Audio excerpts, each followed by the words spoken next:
Welcome to Love, Lies, and Horizons. I'm your host, a man who's seen the highs and lows of love and life over the past 4 decades. With wealth and experience on my side, I've learned that not everyone deserves your trust or your heart. Join me as we explore the depths of human relationships, where love isn't always as it seems, and betrayal can come from the most unexpected places, where every story has a lesson, and every lesson has the power to change your perspective on love and trust. Hello, everyone. I can't believe I'm here, but I'm not sure what else to do. I discovered my wife, Emily, was cheating with my brother, Alex, and was pregnant with his baby. After our divorce, my family begs for money following my promotion. Emily, 37, got a new job 4.5 months ago. She also made some new friends. I, a 36-year-old man, didn't really like them. They were all hardcore feminists, professional victim types. They were women who would yell at you for opening the door for them or not opening the door for them. You can't win either way. In the beginning, I sort of laughed it off, but during the last 2 months, I noticed some disturbing changes in Emily. We have been married for 11 years and have 2 kids, aged 10. Damn, it got worse and worse. She would accuse me of all kinds of nonsense, like I was born evil because men suppressed women historically. Whatever I did for her, things she would normally appreciate, were suddenly reasons to have a fight. It was all nonsense. I would try to be patient. These arguments would usually end with me saying something like, "But I haven't done anything bad towards you. The only thing I'm guilty of is loving you." It would usually send her murmuring, and then the next day she would be back trying the same thing again with slightly different arguments.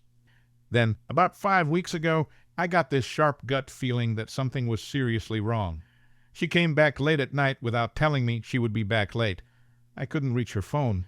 She was rather drunk and acted distant and cold.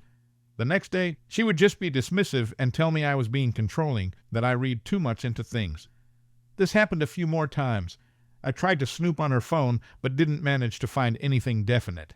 Though I suspected she had deleted a lot of her messages, I did find a thread with one of her new friends discussing how she would approach me about asking for an open relationship. I immediately knew what my instincts were telling me. She was cheating. In the thread, Emily said she would talk to me about it on what is now the second Monday of December. My kids are with their grandparents to celebrate Christmas. We were scheduled to join them today. So anyway, she tries to start this conversation during breakfast like it's just a thought out of the blue to ask me what I think about an open relationship. Luckily, I was prepared. I was already recording. I've been reading a lot here on Reddit, and I knew there was really no way of saving this. My best possible outcome is to get out of this with some sliver of pride and self-esteem intact. From here on out, it's all about protecting myself and the kids. I didn't scream or yell. I just went directly into jaw-clenched interrogation mode. She was all cocky up until this point, but then evaporated immediately when she saw the look on my face. "Who is he?" I asked. "What do you mean?" She tried to look innocent, like she didn't understand. "If you want to have this conversation with me, don't treat me like an idiot. At least be honest. If you can't be honest, what's the point of this conversation?" "What do you mean?" she repeated. "If you lie to me now, we cannot have the discussion you want to have about our relationship. I can tell you're hiding something. It's obvious. So who is the guy you are sleeping with?" "I am not." "Oh my God, it's more than one. Don't just lie. You have just totally destroyed my trust in you. Either you are honest and we talk this through, or I divorce you. Our marriage ends right now. No arguments, no discussion, nothing. Just divorce. Do you understand?" "But—" "Say it. Do you understand? Do you understand that if you lie, I will divorce you? Say it. Do you understand that I already know a lot? I can read you like a book. If I catch you lying, we are over. Tell me you understand." "I understand," she said. She proceeded to tell me about 2 one-night stands while out with her friends. I asked about their names, if they were married, if she wore protection. They were both married men with kids. Then she told me she was planning to sleep with a colleague at work and that she intended to pursue this since it was good for her and that I didn't have any right to control her. "What the fuck?" I asked about the colleague as well and got his name, his wife's name. He is married, but according to her, in an open relationship like she wants us to be. She continued that she would set me up with some of her friends. One of them is really keen, apparently. What in the actual fuck? I've seen this friend, and I wouldn't touch her with a barge pole. I told her I am not interested. I asked for her phone, and she showed me the pattern to open it. While she went to the bathroom, I locked myself in my office. She freaked out, and while she was banging on the door, I ran recovery software on the phone for deleted content and ended up with lots of painful evidence. 30 minutes later, I also installed a spying app from an online service. When I came out, I gave her the phone and told her to leave. She argued a lot. I didn't really respond beyond single-word responses. She didn't seem remorseful at all through all of this. She was yelling at me that I was acting controlling, holding her back like men always held women back, that I never loved her, that she had every right to do this, that she expected me to just accept this, that it wasn't a big deal. I didn't argue back. I hardly said a word. Actually, I just packed her stuff while she circled yelling at me. I ended up at the front door where I just stood silently until she ran out of steam. In the end, she reluctantly went to her parents' house. On her way down the stairs, I told her she was single now, so she could do whatever she wanted. I wasn't controlling her anymore. My lawyer would be in touch in January. When she turned to respond, I just slammed and locked the door. I later watched as she discussed it with her friends. They were telling her how strong she was, demanding what she was entitled to, how she deserved better than me, that it was empty threats from my side, that I wouldn't go through with it. You want to bet? What really worried me was how they told her that if needed, she could just accuse me of domestic abuse. One of them explained how she had screwed over her ex-husband and taken everything from him by accusing him of abuse. I have ordered cameras to put up at my house now. I know now I have to record everything. I just couldn't believe what I was seeing. I have never, ever threatened her in any way.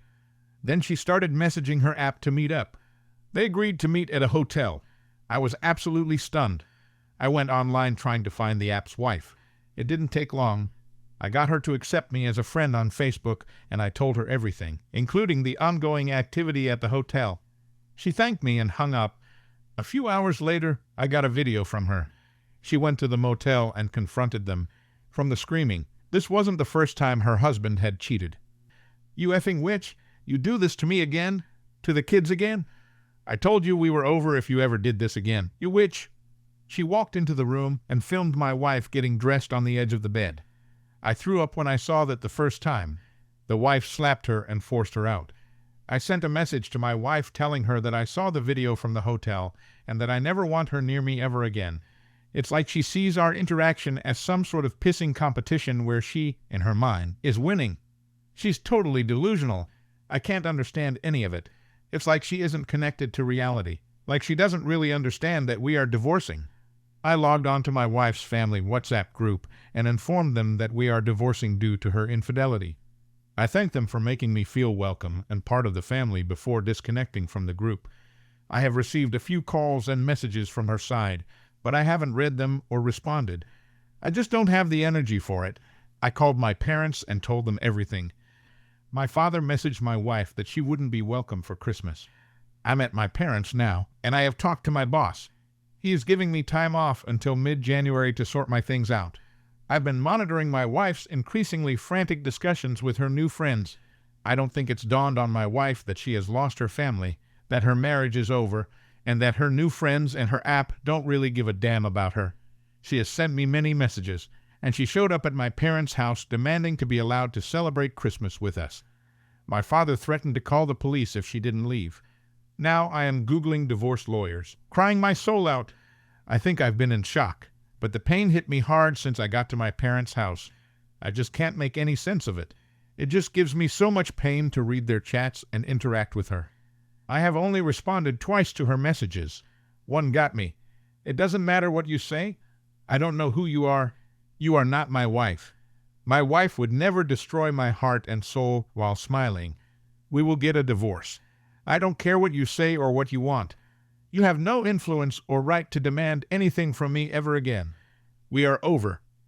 "Me too," I continued. "Like I said, you are not my wife. I don't know you. My wife would never condemn our children to the pain and suffering of growing up in a broken home. You, whoever you are, seem to be proud of what you have done. My wife was loving, caring, considerate, my best friend. You are a self-obsessed, self-absorbed abomination." The messages stopped after the last one. The pain is absolutely unbearable at times. I wish this never happened. I wish I could get back with her like before, but I just can't do that to myself. This is the worst Christmas ever. I couldn't help myself, but I explained to the kids that Mommy doesn't want to be a family anymore, that she wants to be with other men, and that we will get divorced. They are naturally distraught. Luckily, my mom and dad are here to help. They shower them with love and affection while I am an absolute mess. I will try to get back on my feet for my kids' sake, but I'm not going back to her ever. I wish I waited until after Christmas so I could get them straight into counseling. I don't know what happened. I just blurted it out when they asked about when their mother would come. I would never be able to look myself in the mirror if I went back to her. The level of disrespect and callousness in her behavior is unforgivable. I am lost. I just don't get it. Why is it that she expects she can demand anything from me at this point? Is she mentally ill or something? Sorry about the incoherent rant. I just needed to get this out. I found out that I'm okay with the monitoring. I talked to a lawyer that a friend knows. The phone is mine, and the subscription is mine. My wife is using it, but I own it and the subscription, so I'm okay.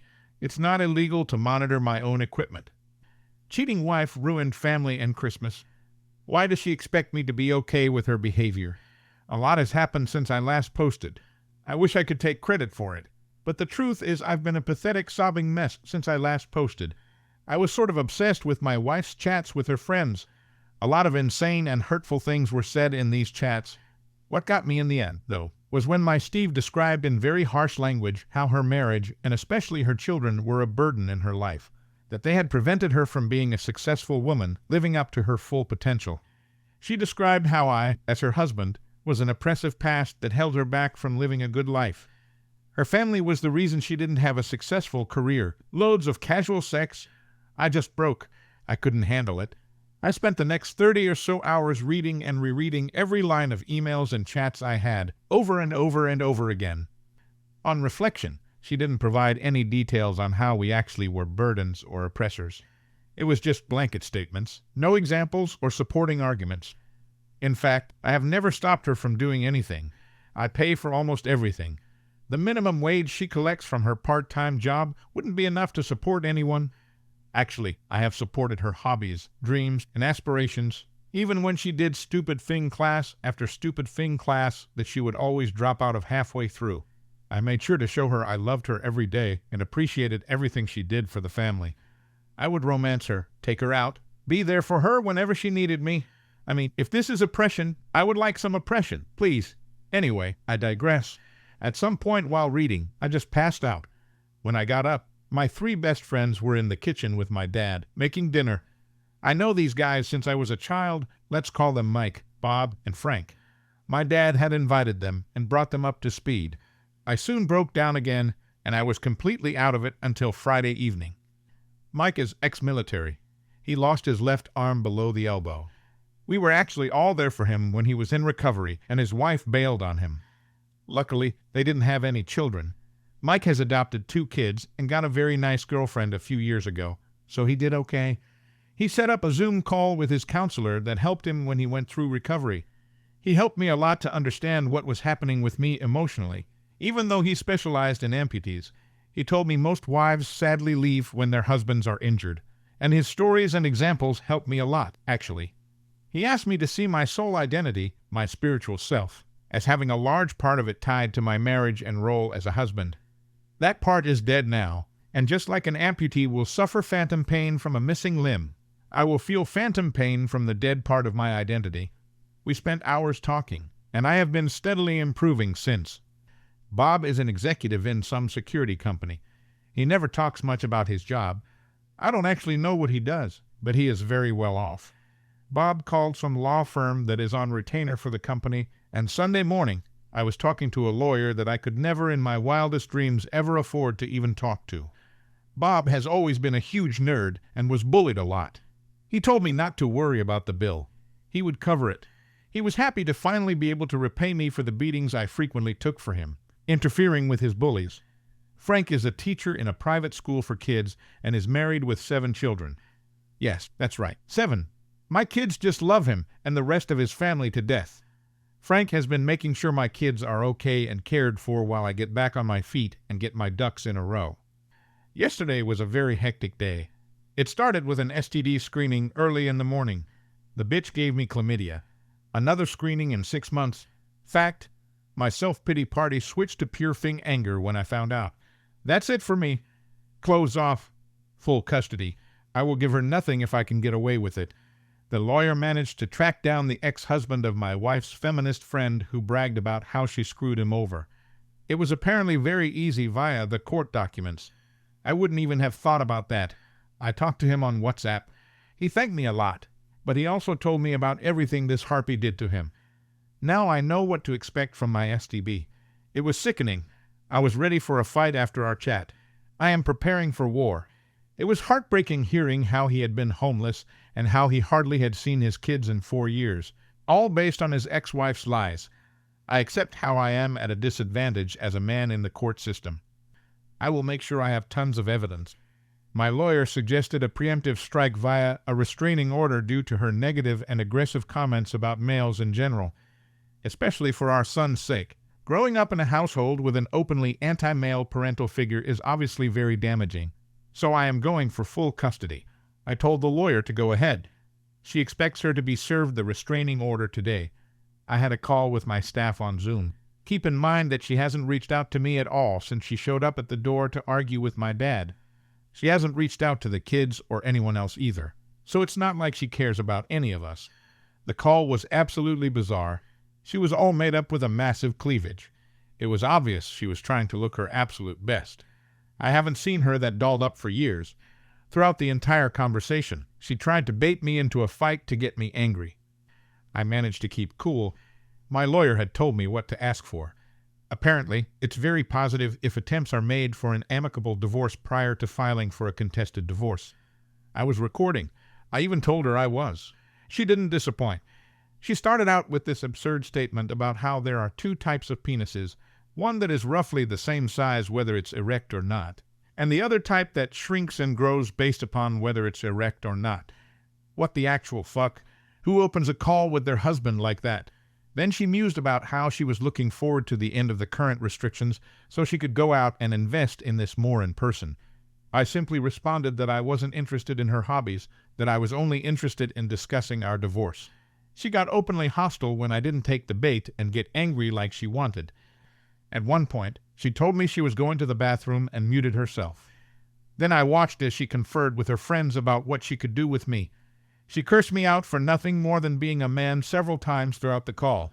I still had this strange feeling that she was seeing this as some form of game, that she was in control, and that I had no other option than to put up and shut up and give in to anything she wants. We made zero progress on our actual divorce. So I concluded that, okay, fine, a contested divorce it is then. Between, you gave me chlamydia, and unlike you, I haven't been sleeping with anyone else, so you better get yourself to the clinic. She just frowned at me like she didn't believe me.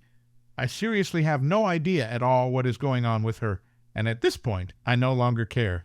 I sent the recording to the lawyer, and she was shocked, to say the least. Everyone thinks my wife is insane at this point.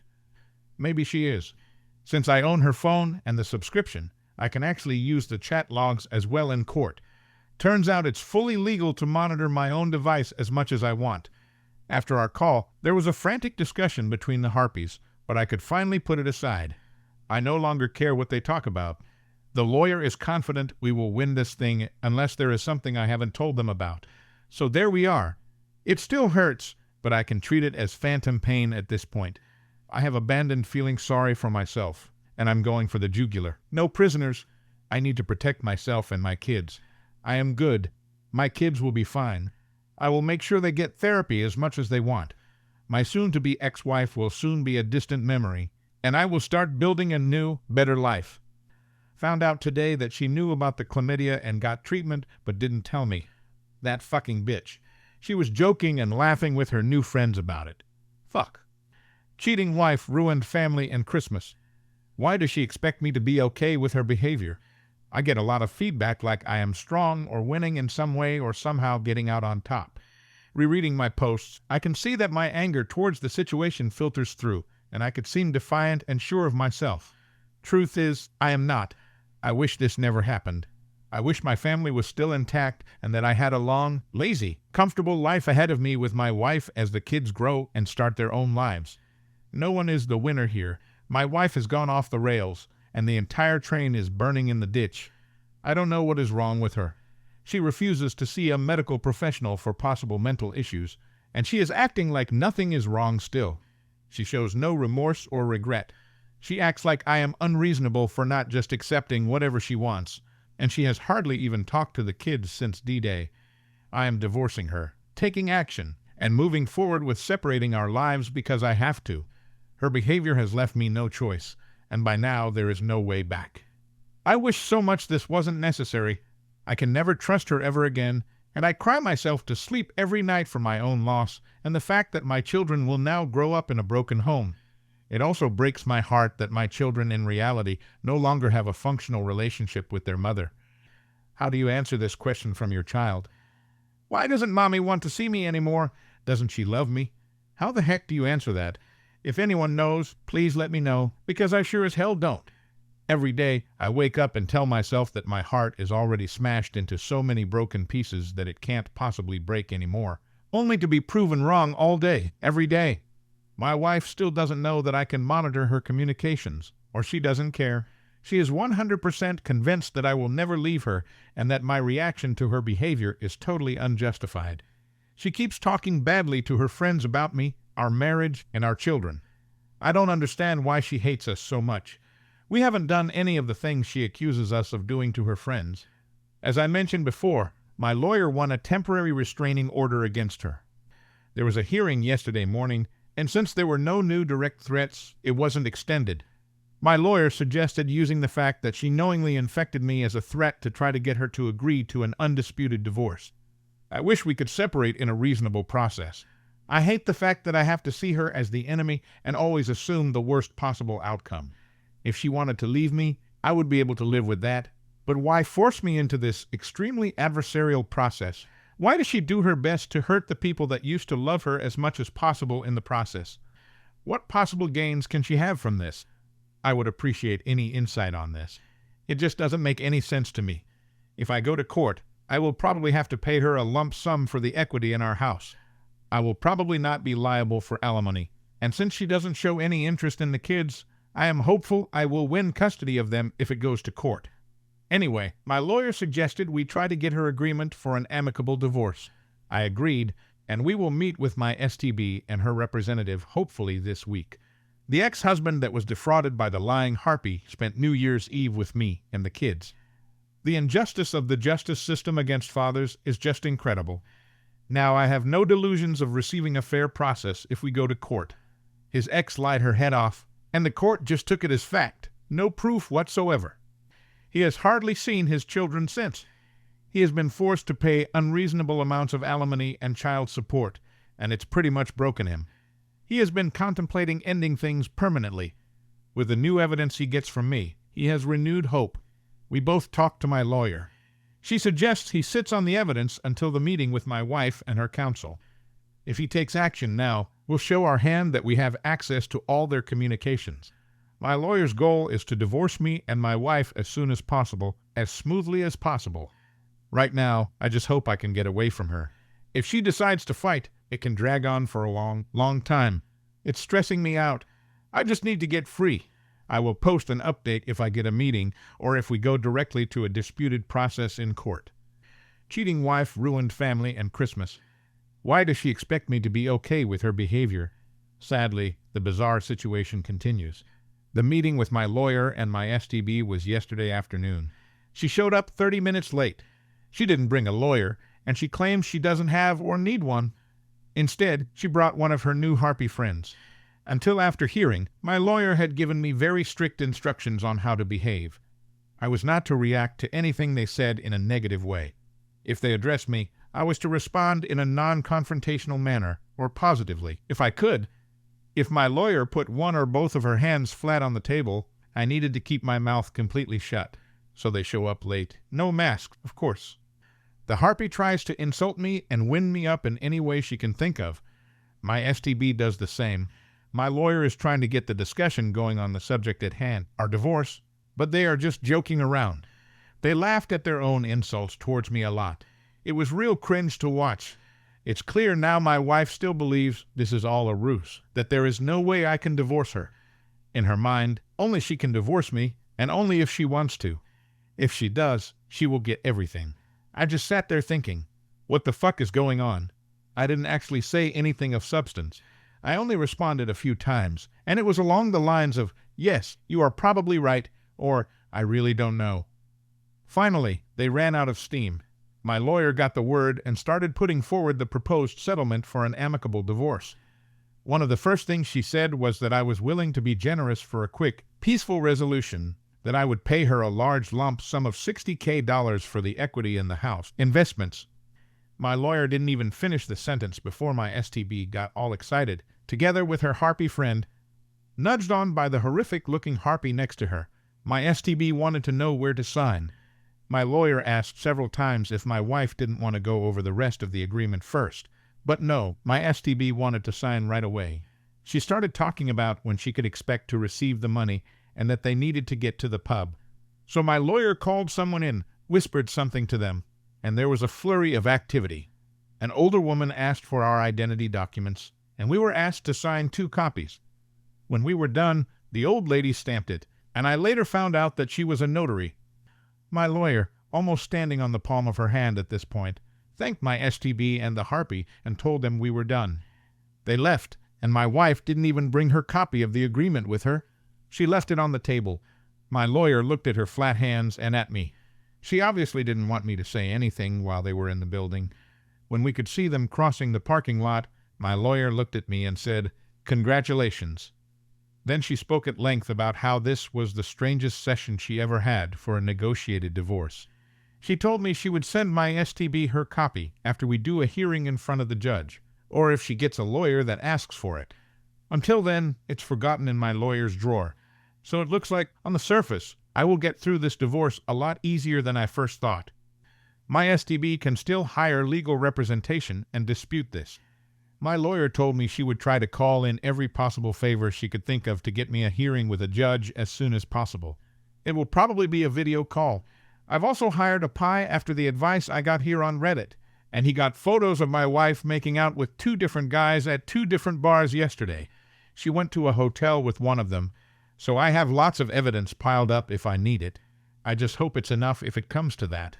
My wife signed to give me full custody, only a one-time payment, no spousal support, no nothing, just $60,000, and I am free. Now I just have to find the money. I've got a plan, and Bob offered to front me the entire amount if need be. I still don't feel like this is real. I fully expect her to pull. Here is my aggressive lawyer, and I am accusing you of molesting the kids and domestic abuse out of her hat. The lawyer told me to keep a very low profile, pay for everything I normally pay for, and don't rock the boat in any way at all. The advice is don't talk to anyone we both know. Just sit still and wait. Don't respond to anything. Basically zero initiative until the hearing. So now all I need to do is be patient and hope for the best. Cheating wife ruined family and Christmas. Why does she expect me to be okay with her behavior? So yesterday was the hearing. I am basically divorced. It will take 4 to 6 months for the paperwork to be official. But at this point, there is basically nothing anyone can do to change the outcome. The only option is if me and my wife together stop it. I am so fucking tired. I haven't slept in I don't know how many days. So if I am a bit all over the place, I'm sorry. I just need to get this all out. I need to vent. Hopefully, I can get some sleep after I type it out. My awesome lawyer got me an early hearing just 12 days after submitting the paperwork. No doubt she called in some favors on this one. I am getting off track. From the weekend up until today has been insane. Friday morning, a whole bunch of police officers knocked at my door with a warrant to search the house. I was very confused. I was worried about the kids, so I asked if I could bring the kids outside while they did their search. Thankfully, they agreed to that. They didn't really tell me much, but I did get a copy of the warrant. I was so shaken up I couldn't really make any sense of it. I guess everyone that said that my ex-wife's behavior was probably drug-related was right. It's safe to say that is at least a factor in this. The cops set about completely trashing my house. I called my lawyer, and she talked to them. But the warrant was valid, so there wasn't anything that could be done at the time. I didn't think about it when it happened, but I have cameras everywhere now in case I get wrongfully accused. I have video and sound of everything. I could possibly make a claim later if I want to. To be honest, I don't really know if I have the energy or will for that. Maybe I just put a line over it and move on. I didn't know it then, but my ex and her 3 harpy friends drove my car while high and drunk and crashed into a house at high speed. They were all arrested, all of them drunk, and they all had drugs in and on their bodies. They were pretty roughed up by the crash. The one in the passenger seat is in critical condition. They don't know if she will even make it. The lead harpy, let's call her Henrietta. She is the one that bragged about screwing over and lying about her ex-husband in court. Let's call her ex-husband Henry. Me and Henry have become really good friends. I will get back to him. Thankfully, they didn't find anything from the search. I gave my statement that my ex doesn't live here anymore. She lives with her parents. I don't know what she is doing. No, I didn't give Henrietta permission to drive my car. When I got back in the house, I just broke down. Everything was completely trashed. It was just the last straw, I guess. The only thing I could think of was to call my dad, who brought me and the kids home to stay with my mom. Dad then got a whole group together, 26 friends and relatives. While I was sobbing on the back porch, eating my mom's amazing comfort food and feeling sorry for myself, they completely cleaned and fixed my entire house. They did every single room, clothes, dishes, furniture, even washing the ceiling and walls. It's never been this clean. They even fixed all the little things like loose door handles. I just couldn't believe they would do such a thing for me. I have no idea how I can ever repay them. I went from suicidal to feeling pretty good over the weekend, thanks to them. The cops found more drugs at Henrietta's house, and her boyfriend wasn't there. No babysitter either, just the kids alone. The kids were taken by CPS, and Henry won temporary emergency custody Saturday after showing the judge the chat logs combined with the abandonment and piles of drugs thing. He got custody without much difficulty. Henry is over the moon happy. He has hardly seen his kids the last 5 years. He had been raising money to fight Henrietta in court when this happened. He still needs to go to court to make it permanent, but the odds are really good at this point. Everybody thinks Henrietta will have to serve time if her friend doesn't make it, probably serious time. After that, he will try for child support and compensation for all the crap Henrietta did. He isn't expecting much on this, though, and to be honest, I think he doesn't want to waste his time fighting in court. He wants to be with his kids and make sure they have a good life. It's pretty clear that Henrietta has been very neglectful towards them. Bob has been a champ and set Henry up in a rental apartment through a friend. I've come to realize that I know practically nothing about Bob's private or professional life. I intend to remedy that. Anyway, I'm off track again. Henrietta was at the wheel when she drove off the road and into a house. They were all pretty banged up, and due to the situation, the alcohol, and the drugs, search warrants were issued for everyone's residence. My ex is still registered at my house. I decided on Sunday that I am selling this house and moving away as soon as possible. I am afraid this will probably happen again.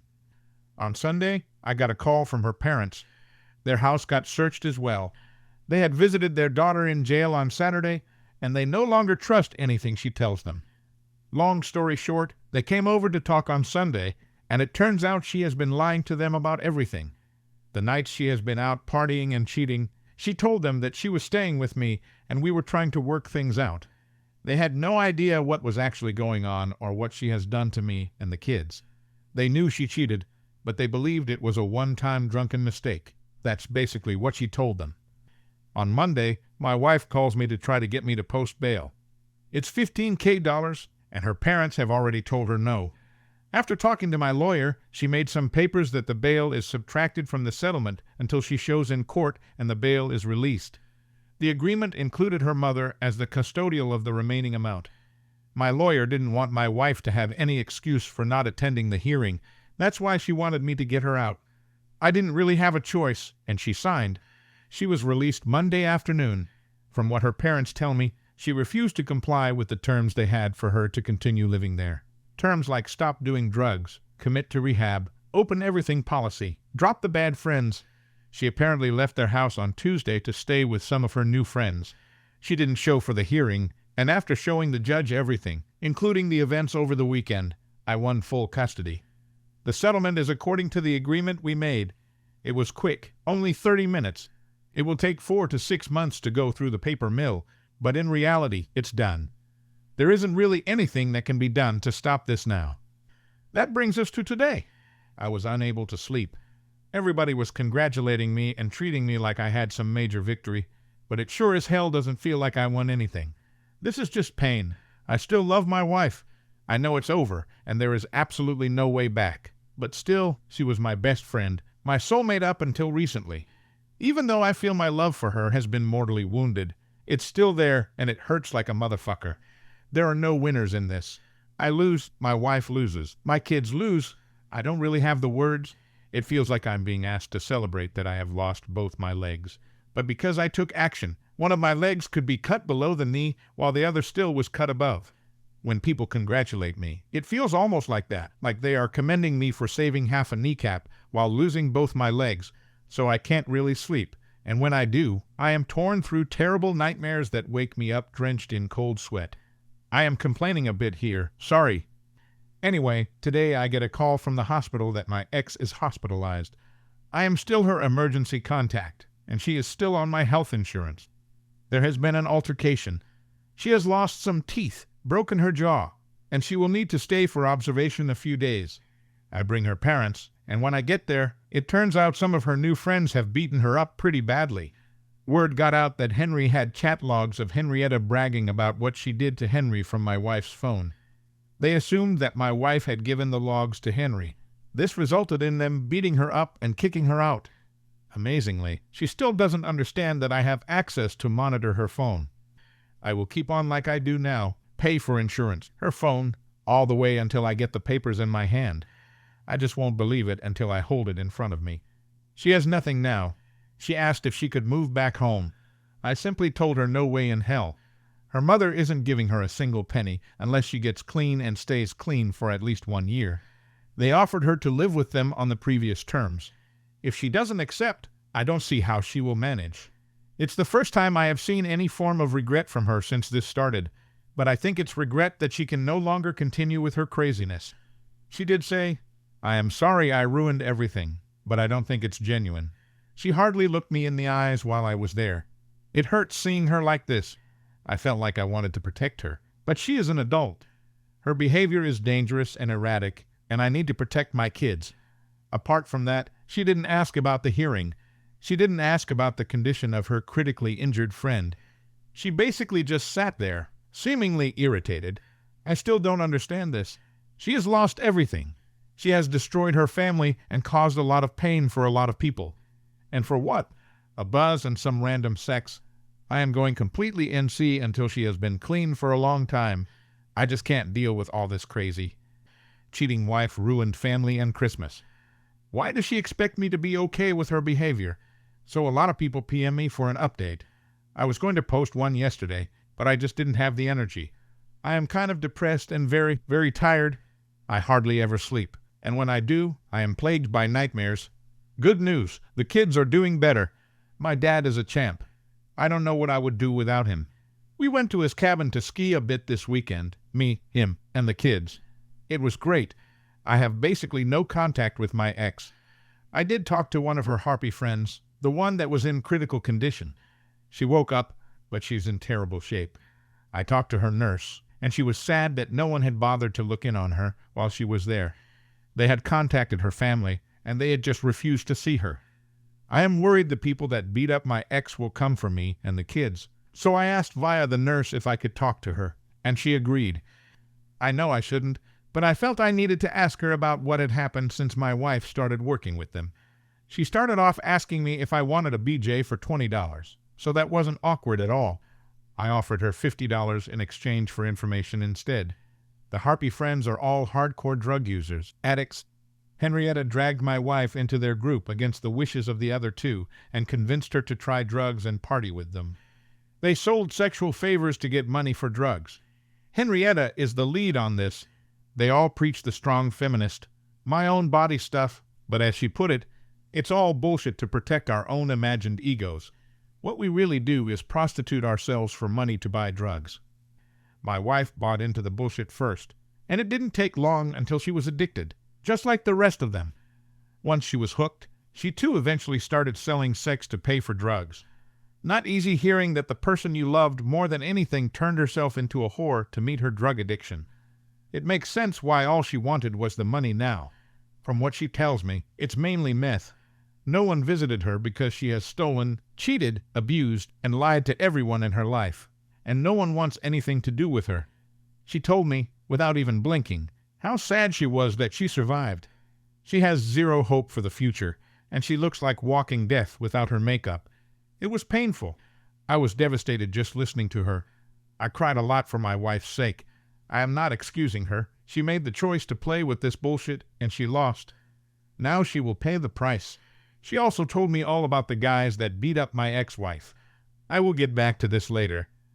Henrietta has been charged with death threats, resisting arrest, drug possession, prostitution, drug trafficking, child abuse and neglect, property damage, and auto theft.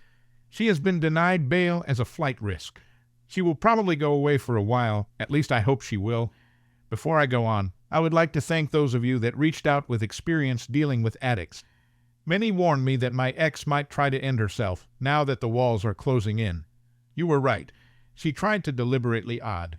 I had talked to her father about it beforehand, that there was a high chance she might try something. We decided to try to monitor her closely. Luckily, she still doesn't know that I have live information from her mobile. While we were at the cabin on Saturday, I got a message from her. It read like a suicide note. She tells me about the addiction, the prostitution, how she let everybody down, that she will do the only thing she can do. I immediately called her dad, and because I have the mobile monitor, I also have her location. Her father rushes out and finds her unconscious on a park bench. She's immediately taken to the hospital and pumped. She is also very hypothermic. I dread to think of what would happen if he arrived just a little later. They have her on methadone for now. Her father has successfully become her appointed guardian. She can no longer object to treatment.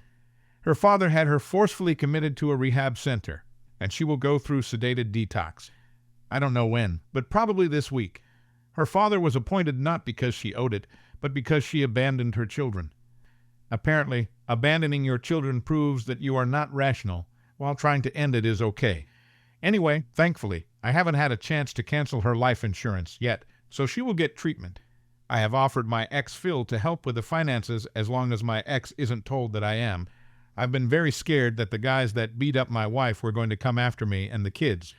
Remember, Henry presented chat logs in court that they believe my wife gave to Henry. I talked to Henry about it, and he decided that he would fix this since he benefited from the disclosure. I don't know if I mentioned this, but Henry is an angry meat mountain of a man. He grew up on a farm, carrying stuff since he was a kid, so he looks like he could rip the average man in half. He bends down walking through doorways. He has a crew cut and some facial scars. Let's just say he is very intimidating if you don't know him. In reality, he is infinitely patient, gentle, and kind. I don't doubt he will use force if he finds it necessary, but for him, it's a last resort. Anyway, he went to the guy's apartment, a real shithole, by the way. He grabbed the two guys by the neck and told them that Henrietta had given him the chat logs, and since they hurt someone he knew, they had a choice to make. Go with him to the police and confess everything relating to the assault, or face him right there and expect some very painful permanent injuries if they chose option 2. As he told it to me, he let them know that he was very hopeful that they would choose option 2. They apparently couldn't get to the police fast enough. Needless to say, I no longer worry about them. I have found a new apartment, and I will be moving soon. Bob once again came through. All in all, I am very depressed. This is heavy on my soul. What keeps me going is my friends and family, and I know I need to stay strong for the kids. My heart breaks for my ex, despite everything. I don't regret marrying her. I still love her, but I know we can never be back together. She isn't the person she used to be, and there is just too much pain between us. Despite all the pain recently, we had a very good life before that. I wouldn't have my children if it wasn't for her, and I wouldn't give them up for anything. I know it's going to hurt for a long time. I hope I am strong enough to get through it. Strangely enough, news of my wife's addiction has helped my kids deal with it. It's much easier to talk about how Mommy is sick, and it's going to take a long time for her to get well. She still loves them. Right now, I'm sad and tired. Henry is here with his kids. We are going to watch Madagascar 3, I think. I'm trying to make as many good new memories as possible. Henry is doing the same, and his and my kids look like they are doing a lot better now. I think we will be okay. Thank you, everyone, for all your help. This will be my last post here, I think. Cheating wife ruined family and Christmas. Why does she expect me to be okay with her behavior? My ex passed away while in rehab. We don't know how she even got the drugs.